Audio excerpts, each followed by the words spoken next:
So it's been exactly 10 years now since I last gambled or placed any serious bets, and more specifically, the last time that I played poker. Now, poker was a game that I was pretty much addicted to for the vast majority of my life. Now, we're talking about my later teen years all the way through pretty much my entire 20s. The game of no limit Texas Hold'em was something that I was just completely obsessed with.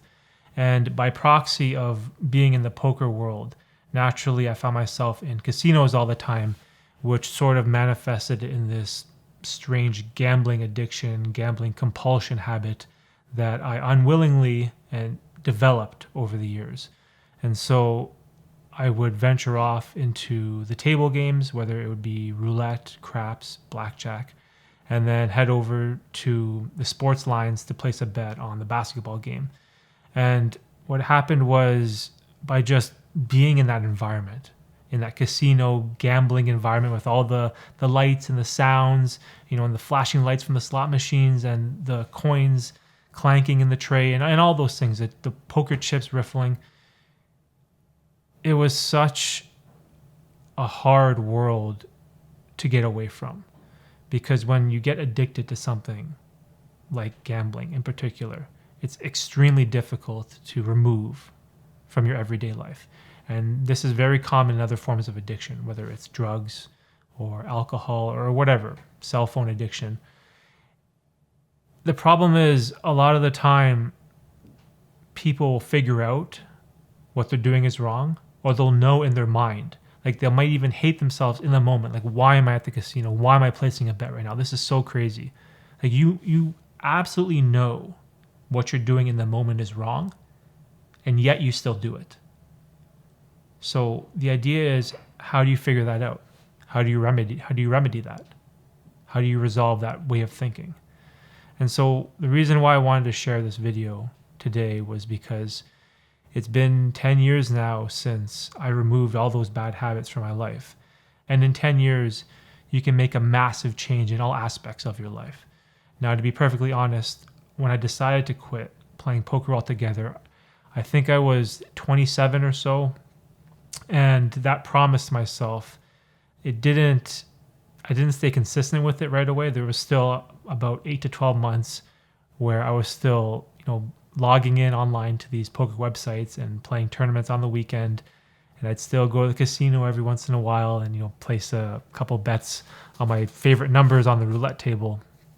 But it wasn't until I turned 28 that I finally put my foot down and tried to figure out this whole gambling compulsion thing and find a way to remove it from my life.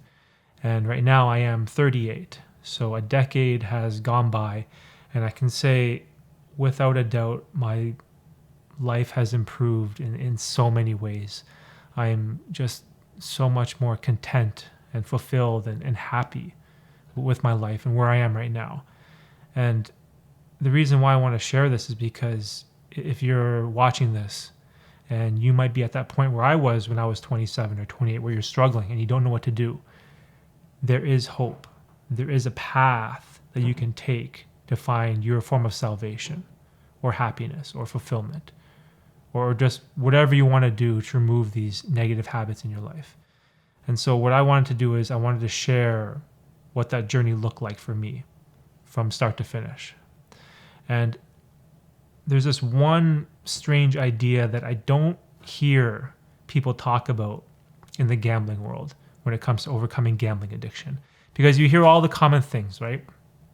You hear about removing people from your environment that like to gamble. So if you have a bunch of friends or cousins or parents or coworkers that enjoy going to the casino, if you spend your time with them, naturally that's going to rub off on you.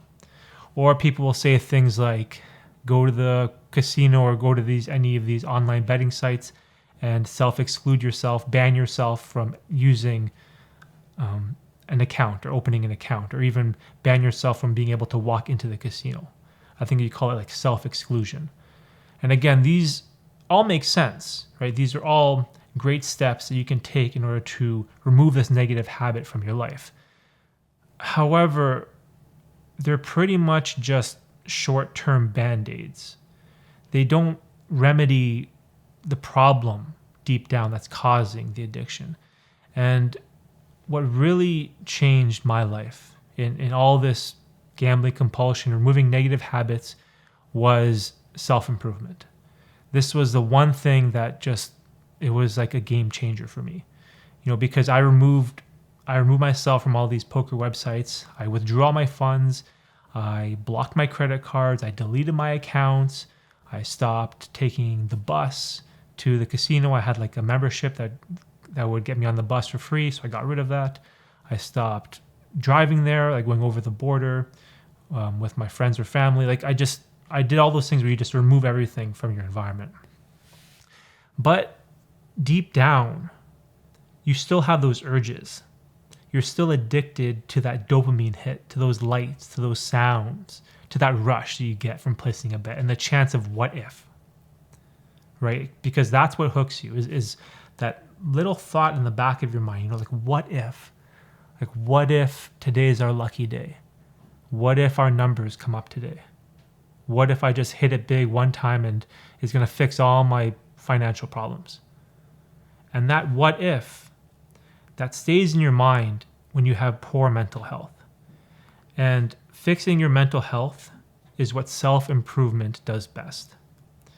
Now, this whole YouTube channel that I started, it's basically centered around self-improvement. And I know that the whole self-improvement, self-help world kind of gets a bad rap. It sounds a little bit scammy. You have these like motivational speakers who talk about these self-help seminars you can sign up for. Maybe they cost like $4,000, or maybe you can buy their book, you can buy their course. And there is this barrier to entry that you have to pay for. Now, I think this video is important because there is no barrier for entry for this YouTube video. It's free. Like I have ads on it through Google AdSense, and you can just click the skip ad button if you want. No problem. There is no monthly subscription for you to get this information. There is no monetary incentive for me. You don't have to sign up for my newsletter or my website. It's free. And this is what I love about YouTube and being in the self-improvement space, is that when the information comes from here, like comes from the heart, and it's me just sharing my emotions, sharing my experience, right? That's when you know it's authentic and it's real. There's no paywall. Like there's no paywall. And so the reason why I talk about mental health and self-improvement is because you can't band-aid the problem, the addiction on the outside, right? You need to fix it on the inside, or else all the external band-aids, they'll all fall off eventually, right? Those self-imposed bans you have on these websites or casinos, maybe they have a duration limit where they'll expire after 3 years, right?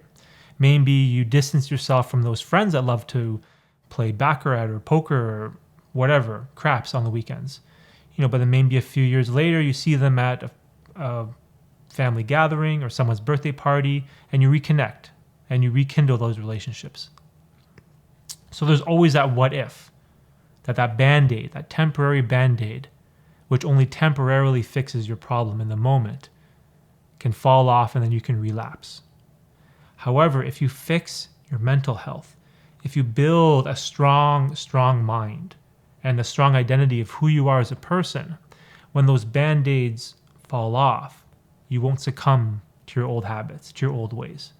And that is exactly what I did. And it's interesting because I never knew any of this stuff. I didn't know what self-improvement was. I didn't know what mental health was. I didn't know what any of these things were. This wasn't premeditated or planned by me. This just happened by accident, by pure luck. And what happened was, when I decided to quit gambling when I was 27, and I finally did in 28, I was in this very strange predicament, because most people, they'll go to school, they'll get an education, they'll get a job, start a career, they'll have some money, and then they'll kind of use that money on the side and blow it all gambling, right? And then hopefully, if you can fix your gambling problem, you can kind of go back to your job, go back to your career, fix your finances, and fix your life, right? Which makes sense. But for me, gambling was day one. It started when I was 18. I dropped out of university pretty much for it. I dropped out of college for it.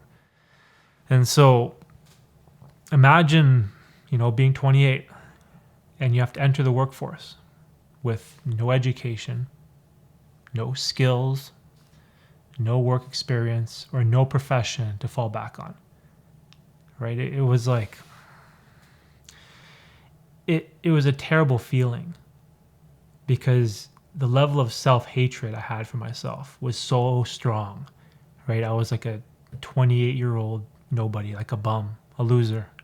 That's pretty much what it was. Oh, look at Derek, right? He screwed up his life. He has no career. He has no future prospects. Like, what's he going to do? He's never going to own a house, have a family, be happy. So even in my bizarre situation where I had to enter the real world at 28 and find a job and kind of find my way through life without having some type of career or profession to fall back on, it was extremely difficult for me to get to this point. But it was starting the self-improvement journey is what got me to where I am today. And the way that I started this was I started the self-improvement journey by fixing my physical health. And I started to take care of my body by working out, exercising, and trying to eat a little healthier. Because if you think about going to the casino and gambling and playing all these games, you're pretty much eating bar food all the time, or you're ordering in or going out to fast food places with your friends. Like, you're just eating terrible, deep fried, unhealthy food all the time. Combine that with alcohol or Coca-Cola or sugary drinks, right? Like, it's all food that's terrible for you. And so I wanted to fix that first. I think I was 187 pounds at my heaviest, and I'm 5'10".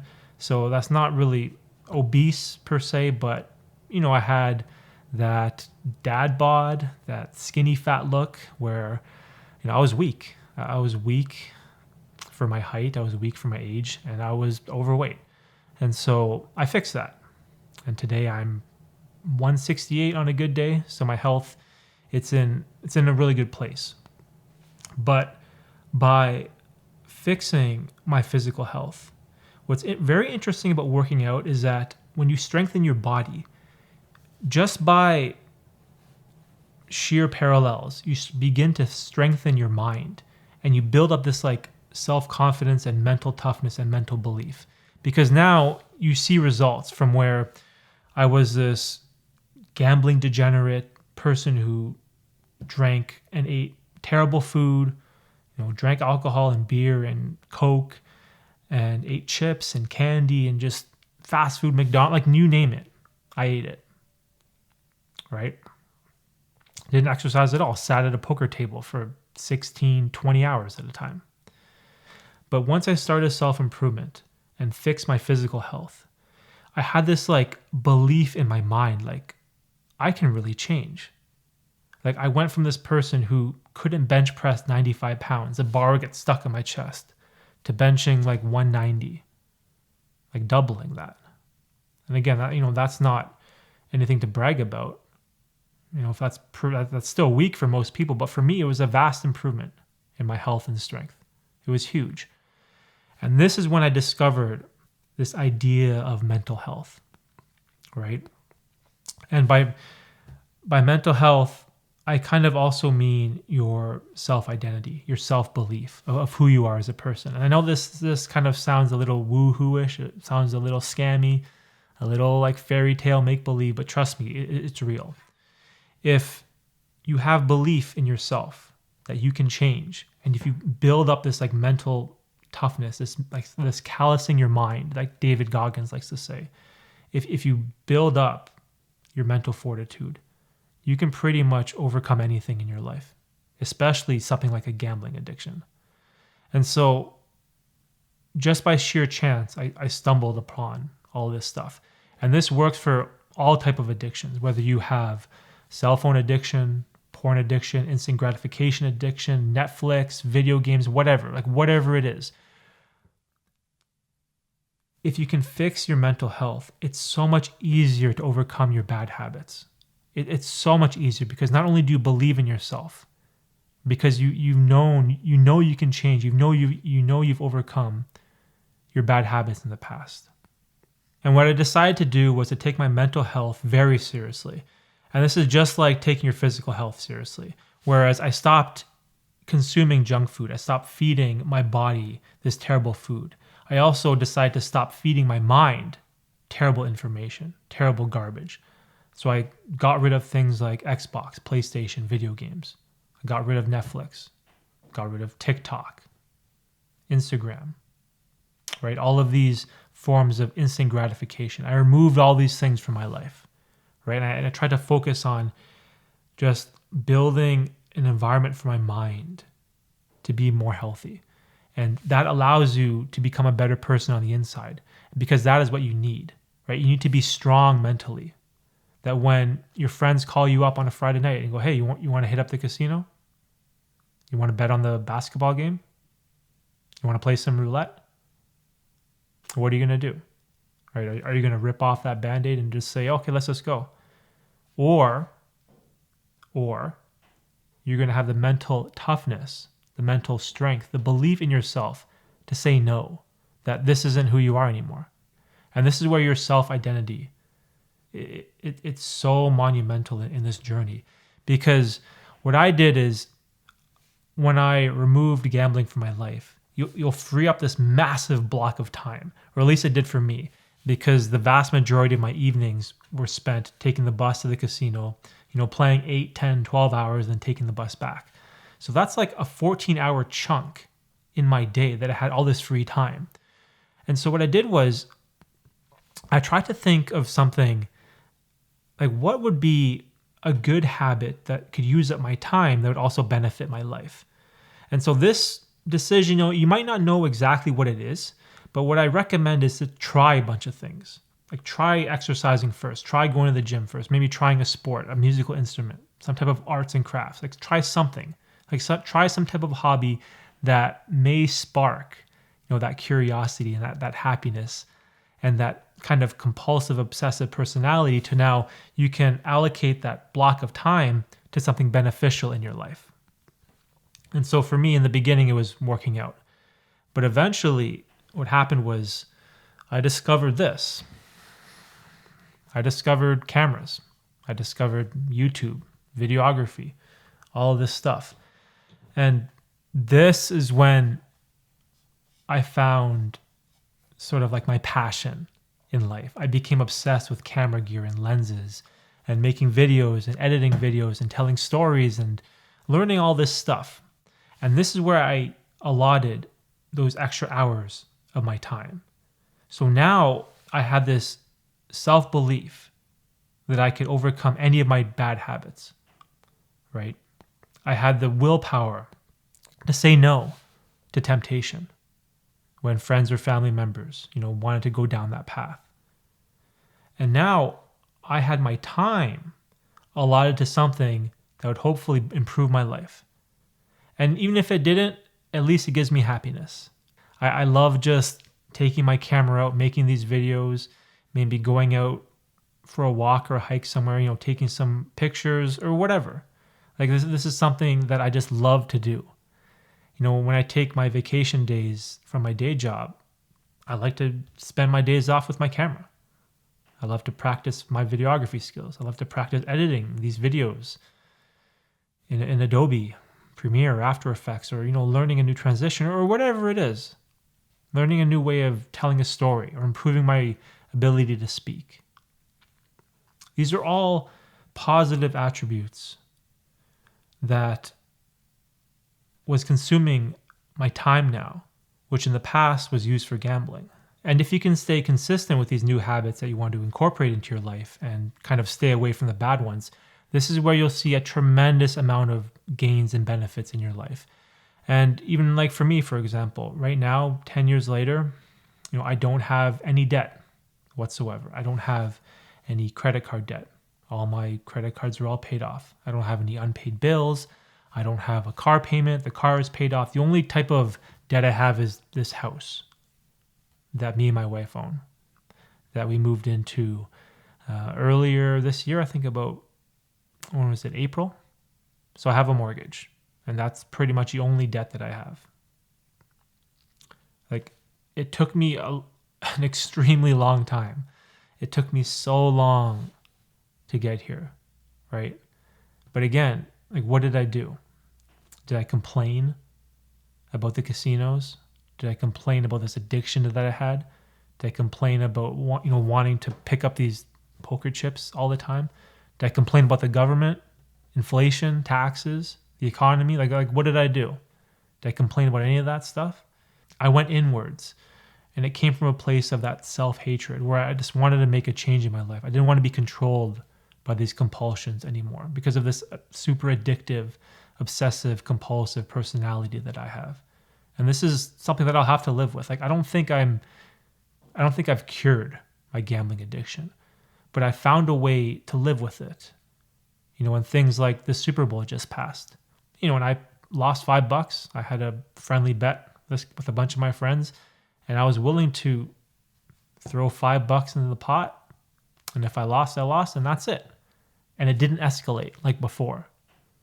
Where before I'd bet on the coin toss, bet on the score, right? Bet on who scored the first touchdown or the field. It would always go to the next level in the past, right? But now I can place that $5 bet. I can live my life without these demons controlling me. And it's because I have good mental health now. It's because I've calloused my mind, right? I've built mental toughness, mental strength. I know when I can say no or yes or give in a little here or there. But at the end of the day, I can control my life. The addiction isn't controlling me. And it doesn't matter how many BandAids, external BandAids you have. Again, it's the inner, right? It's what's inside that dictates where your life will be in the future. And I'm extremely grateful to my younger self who had the courage to, go through this self-improvement journey, because now I have a family and I have 2 kids that rely on me. So dad blowing a couple $1,000s at the casino, it's not an option anymore. That's not an option in my life. I can't do that. I can't blow $10,000 on the World Series of Poker anymore. I can't do it, right? Because now there's other people who need me, who rely on me. It's not just about me anymore. It's more than that. And I'm also, again, I always say this, I'm extremely lucky. I'm extremely lucky that I had this problem. It didn't completely cripple me financially, and I was able to find a way to live with it. And again, if you can find some type of person that inspires you, maybe you have someone that motivates you, or if you have a reason for wanting to change your life, you need to find that, whatever that reason is, right? And for me, in the beginning, it was that self-hatred. I just didn't want to be a bum. I didn't want to be a loser. I didn't want to let my parents down. I didn't want my parents to, grow old knowing that they had a failure of a son. Like that, I think that's what probably really hurt me the most. So you need to find out what that thing is that will really motivate you to start a self-improvement journey of your own, right? Fix your mental health. Get rid of all the external BandAids, work on the internal, build that mental toughness, build that mental strength. And you have to find out what that is, right? And you have to take some time, maybe write some things down, think to yourself, meditate, look at a wall, close your eyes, do whatever you have to do and figure out, why do you want to take control of your life? Who do you want to be? What do you want to become? Because you can change everything. It took me 10 years. That's a pretty long time. I'm sure you could do it quicker. I'm sure there's a bunch of people that could, maybe fix their life in a year or 2. But, for me, I struggled, and that was my journey. But know that there is light at the end, right? There is a way out. But you have to find a reason to do so. And I was really thinking about this the other day, because I always thought, what if I have no motivation?